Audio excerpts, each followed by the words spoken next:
2026 के हज से जुड़ी एक बड़ी खबर सामने आई है। सऊदी अथॉरिटीज के मुताबिक इस साल 15 लाख से ज्यादा हुज्जाज दुनिया भर से सऊदी अरब पहुंच चुके हैं और यह तादाद पिछले साल से भी ज्यादा बताई जा रही है। खास बात यह है कि मिडिल ईस्ट में टेंशन, यूएस और ईरान के दरमियान तनाव, फ्लाइट्स कैंसिलेशन और एयर स्पेस प्रॉब्लम्स के बावजूद लाखों लोग हज के लिए सऊदी अरब पहुंच रहे हैं। रिपोर्ट्स के मुताबिक महंगी टिकट्स और सफर में मुश्किलात के बाद भी मुसलमानों का हज के लिए जज्बा कम नहीं हुआ। सऊदी अथॉरिटीज ने भी कंफर्म किया है कि इस साल फॉरेन पिलग्रिम्स की तादाद ने 2025 का रिकॉर्ड क्रॉस कर लिया है।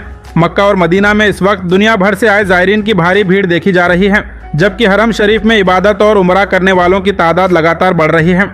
सऊदी हुकूमत की तरफ से हुज्जाज के लिए डिजिटल सर्विसेज, स्मार्ट ट्रांसपोर्ट और हेल्थ फैसिलिटीज को भी पहले से ज्यादा मजबूत किया गया है ताकि हज का सफर आसान और महफूज बनाया जा सके। हज को देखते हुए सऊदी अरब में सिक्योरिटी, ट्रांसपोर्ट और क्राउड मैनेजमेंट पर खास इंतजाम किए जा रहे हैं ताकि हुज्जाज को बेहतर सहूलत मिल सके। बाखर्स पब्लिक स्कूल, जहां मॉडर्न एजुकेशन और ब्राइट फ्यूचर का परफेक्ट कॉम्बिनेशन मिलता है। CBSE curriculum, digital board classrooms, experienced faculty, science and IT labs के साथ सीसीटीवी सर्विलेंस और सेफ ट्रांसपोर्ट फैसिलिटी भी अवेलेबल है। एडमिशन के लिए आज ही विजिट करें।